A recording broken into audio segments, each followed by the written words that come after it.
A sexualidade é tão poderosa que a humanidade não sabe lidar com ela. A sexualidade é uma das forças mais poderosas da vida humana e a humanidade tem dificuldade em lidar com ela de maneira adequada. Essa dificuldade se torna ainda mais evidente quando comparamos a sexualidade com a espiritualidade, que também é uma das dimensões mais profundas da nossa existência. Sexualidade e espiritualidade são as duas áreas que nós, como humanidade, frequentemente não utilizamos ou utilizamos mal. No caso da espiritualidade, ela muitas vezes é ignorada ou mal utilizada, sendo muitas vezes transformada em um instrumento de opressão. Já a sexualidade, em vez de ser negligenciada, é frequentemente utilizada em excesso e de forma inadequada. Esse uso inadequado gera violência em vez de amor, divórcios em vez de união e problemas sociais como doenças e abortos, ao invés de famílias ajustadas e saudáveis. Enquanto a sexualidade poderia ser uma força de edificação, muitas vezes ela contribui para órfãos em vez de filhos amados e para a promiscuidade em vez de intimidade e compromisso. Nós, como humanidade, somos inadequados no manejo do princípio da sexualidade. Apesar de sermos uma espécie talentosa em diversas áreas, como a ciência e a engenharia, a sexualidade permanece uma área em que somos profundamente inadequados. No campo da ciência, descobrimos soluções maravilhosas para problemas complexos. Na engenharia, criamos pontes e prédios que desafiam limites. No entanto, quando se trata de sexualidade, carecemos de sabedoria, carecemos de direção, o que frequentemente resulta em desordem e dor. Mas, quanto a isso, as Escrituras nos trazem uma boa notícia. A boa notícia é que as Escrituras nos mostram que é possível aprendermos a lidar com a sexualidade de maneira correta e edificante. A sexualidade deve ser vista para nós como um recurso para a nossa edificação. A Bíblia nos ensina que a sexualidade pode ser usada de maneira que edifique a sociedade em vez de feri-la. A sexualidade pode produzir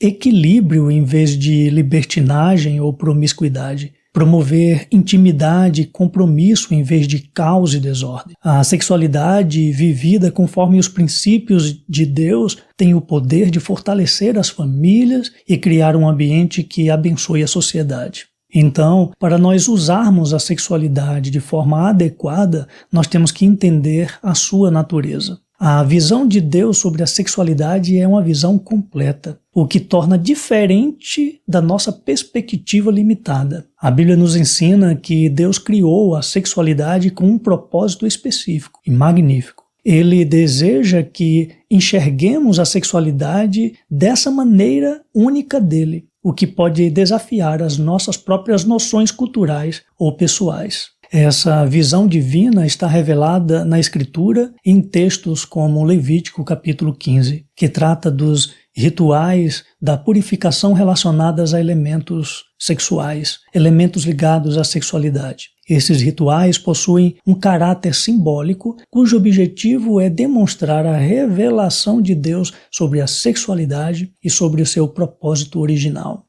Em primeiro lugar, esse texto da Escritura nos revela que a nossa sexualidade está impura. A mensagem de Levítico capítulo 15 é desafiadora para nós. O texto apresenta uma verdade que desafia o nosso entendimento atual. Ele revela uma controvérsia entre a maneira como vemos a sexualidade e a maneira como Deus a vê. Enquanto nós consideramos certos aspectos como normais, Deus os apresenta como impuros. O conceito de impureza aqui no texto não deve ser confundido com o pecado. A impureza está ligada à falta de harmonia com a santidade do templo e nos aponta para o plano original de Deus para o corpo humano e para a sexualidade, porque o templo representava isso, a santidade de Deus, a dimensão daquilo que é original. E esse texto vai nos mostrando sobre a impureza do material genético que carregamos. Esse texto de Levítico aborda a impureza no sêmen do homem, no fluxo da mulher, apontando que há algo fora do plano original de Deus nesses processos. O verso 2 fala sobre a semente genética do homem. Não se trata aqui de pecado,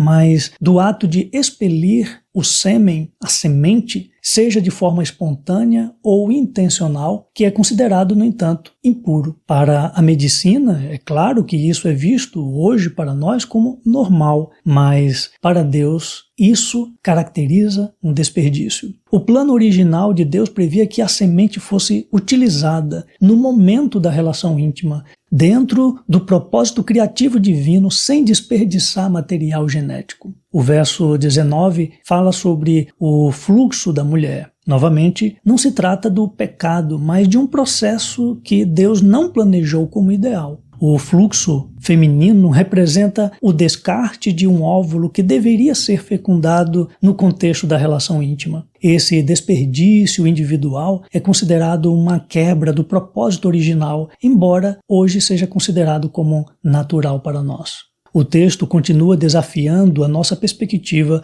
mostrando a impureza das nossas relações íntimas. O texto também aborda a impureza associada ao relacionamento íntimo entre um homem e uma mulher. No verso 18, a Escritura diz que, embora o ato em si não seja pecaminoso, ele é considerado impuro devido ao compartilhamento de um material genético distorcido. Porque em Gênesis capítulo 1, versículo 27, mostra que antes do pecado, o homem e a mulher foram criados à imagem de Deus. Porém, Gênesis 5, verso 3, diz que após a queda, os seres humanos passaram a gerar descendência conforme sua própria imagem, marcada pelo pecado. Romanos 5, verso 12, diz que houve um processo do pecado que passou para todo o ser humano. Está descrito dessa forma, mostrando que houve implicações profundas, inclusive para o corpo humano e para a sua sexualidade. Em segundo lugar, esta escritura vai nos mostrar a necessidade de redenção, e essa necessidade é revelada no ritual de purificação. Com a revelação de que a sexualidade humana foi impactada pelo pecado, surge a necessidade de redenção. Essa necessidade é ilustrada pelos rituais de purificação descritos neste capítulo. No verso 18, o primeiro passo é a purificação com água, que simboliza lavagem, limpeza. Esse processo era realizado após o ato íntimo e indicava a necessidade de um período de reflexão e separação de um dia. Antes disso, não se poderia ir adorar no templo. Os versos 14 e 15 mostram que após a purificação com água, vinham os sacrifícios para a restauração da comunhão com Deus. Eram oferecidos 2 sacrifícios. O primeiro era para resolver o pecado, mostrando que toda imperfeição é consequência do pecado e que para restaurar a santidade, o contato com a santidade, é necessário que essa vida imperfeita seja substituída. O segundo sacrifício era o holocausto, que simbolizava a comunhão com Deus após o pecado ser tratado. Esse sacrifício trazia uma mensagem de esperança, de que um dia a vida será completamente restaurada. Esses rituais enfatizam que, embora a sexualidade tenha sido criada por Deus, ela foi distorcida pelo fenômeno do pecado e, portanto, requer purificação e redenção.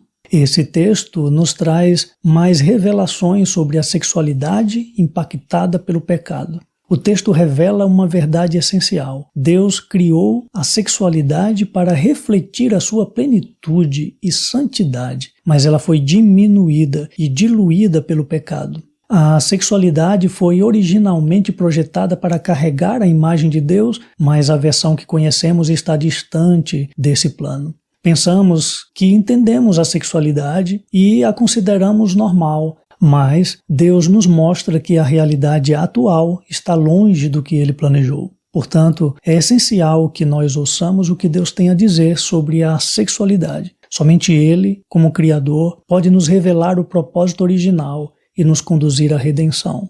E assim, para alcançarmos uma sexualidade equilibrada, nós precisamos entender que ela foi distorcida pelo nosso pecado. A natureza atual da sexualidade humana foi impactada pelo nosso pecado. Apesar de a sociedade considerar a sexualidade como uma das maiores maravilhas da existência humana, ela não percebe que esse poder foi diminuído e distorcido pelo pecado. Aquilo que era para ser completo e espiritualizado foi corrompido e, por não reconhecer essa realidade, o mundo tenta usar a sexualidade sem critério algum.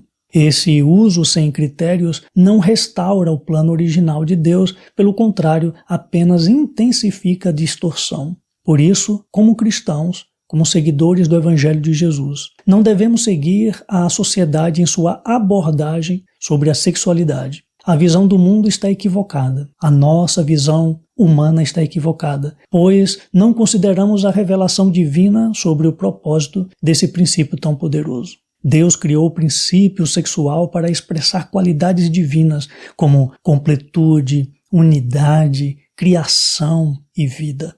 Portanto, é essencial que nós venhamos abordar a sexualidade de acordo com a revelação de Deus. Para isso, nós precisamos reconhecer que ela foi distorcida pelo nosso pecado e precisamos tratá-la com respeito e com reverência. Confrontar o desequilíbrio sexual não significa alimentar, mas sim seguir na direção contrária da distorção que nosso mundo, nossa sociedade promoveu. Essa atitude nos aproxima da vontade de Deus e nos coloca em condições de experimentar uma sexualidade equilibrada e saudável. Levítico nos ensina a encarar o princípio sexual com espiritualidade. Usando os dois grandes princípios e poderes da humanidade, devemos usar a sexualidade com espiritualidade. Devemos abordar a sexualidade com entendimento, conscientização e equilíbrio, mantendo a leveza e o temor a Deus. Dessa forma, estaremos equilibrando os dois grandes poderes que Deus concedeu a nós como humanidade, sexualidade e espiritualidade.